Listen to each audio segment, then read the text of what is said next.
My opponent spends full time talking about just kind of diminishing who we are as America and talking down at people, talking about, I don't know, that we're the garbage can of the world. We're not. Kamala Harris going in on Donald Trump and that closing rally message that we heard last night. There she was speaking in Michigan. We're joined now by James Carville, legendary Democratic strategist. His new piece in the Times is is where he says why I'm certain Kamala Harris will win. We'll get to that, but welcome, James. 8 days out.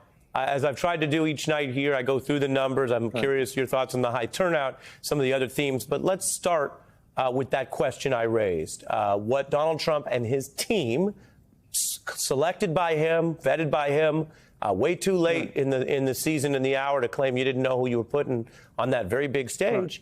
His team and what he and they argued last night.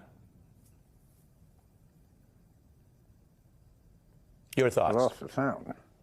Well, my thoughts are this. I looked at it, and, you know, they came after women. I said nothing because I'm not a woman.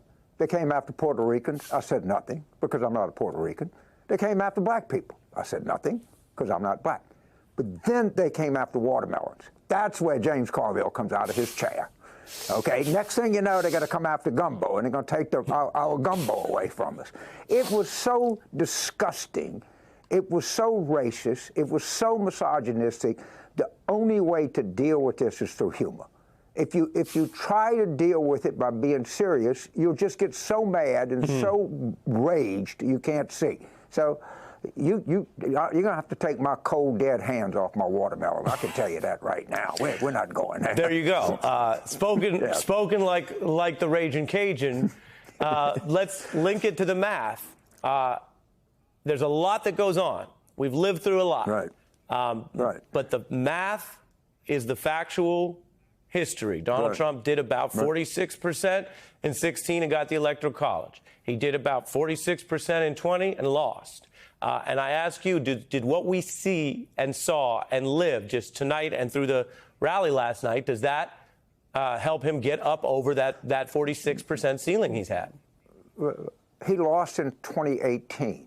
He lost in 2020. He lost in 2022. The Democrats have won every election that's been held in the last 2 years. Trump is a giant loser. And the sooner people acknowledge that and know that it's true, they stop fearing him. The stuff last night was so over the top, it's unbelievable. Let me just one little factoid here. You know how many Puerto Rican voters there are in Pennsylvania? 273,000. This is going to cost him votes, and a substantial Puerto Rican vote, also in Michigan. And I've worked. These are very prideful people. They describe the Puerto Ricans first. They describe that is their identity marker. And this is a community that is not going to take well to this. I promise you. And there's a ton in Florida, which is going to end up being a lot closer than anybody thinks. But have Steve Kornacki look around and see how many Puerto Rican voters there are in swing states. There's a lot, and they much more identify with their island than almost anybody else around the world. I promise you that. And look, I don't do a ton of generalizations. I'll say most people, when you attack them for who they are, where they come from, or you try to paint them all with one brush, most people don't find that a very appealing closing argument or a respectful way to engage. I want to go to the numbers again because now we're in it. I mean, almost a third of people voted from the last electorate numerically. People are voting right now. We're in it. We won't have the results till later. The Republicans, as you know, have made a big deal out of showing a type of confidence or hype or bluster. In 22, they even tried to pollute the sort of polling markets to that effect.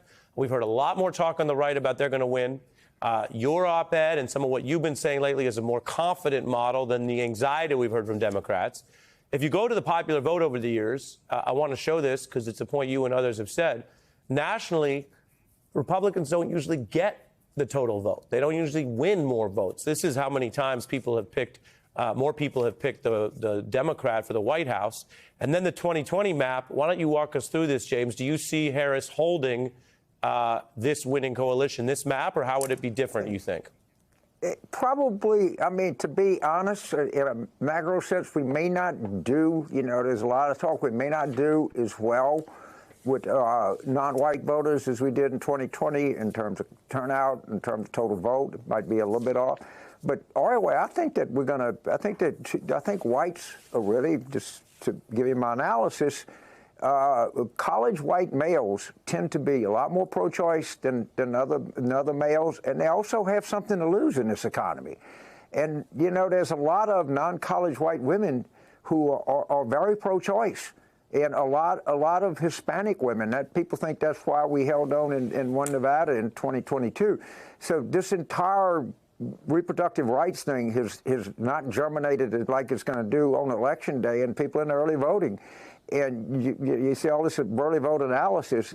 To the person, they all say it's more heavily female than it should be, and I'm not surprised by that. And it makes me happy. We're going to win. Okay, this is not the country I live in. This is just I refuse to believe that. We're going to win because this is not who we are. There are other reasons. You pointed out brilliantly the surrogate game. We're 98-2 up.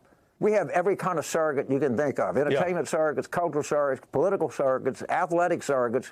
Our cup runneth over, and they help coming down the stretch because you can deploy them in many different places, and they can, like Beyonce did. So I'm very encouraged. I'm very comfortable with my prediction, my certainty that we're going to win, because we're going to win, baby. We're just going to win this thing. Yeah. Viewers of The Beat know we don't spin our wheels much on a lot of these big early polls. You have to follow the facts.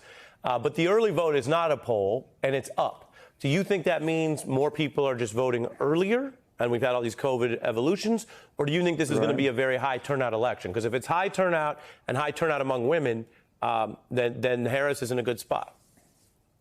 I'm not an election voter predictor on turnout, but it sure seems to me that there's increasing Democratic enthusiasm. Just give you just a little factoid. The Washington Post lost 200,000 subscribers. That's 200,000 people that actually went and clicked onto something, and they had to go through some rigmarole to cancel a subscription.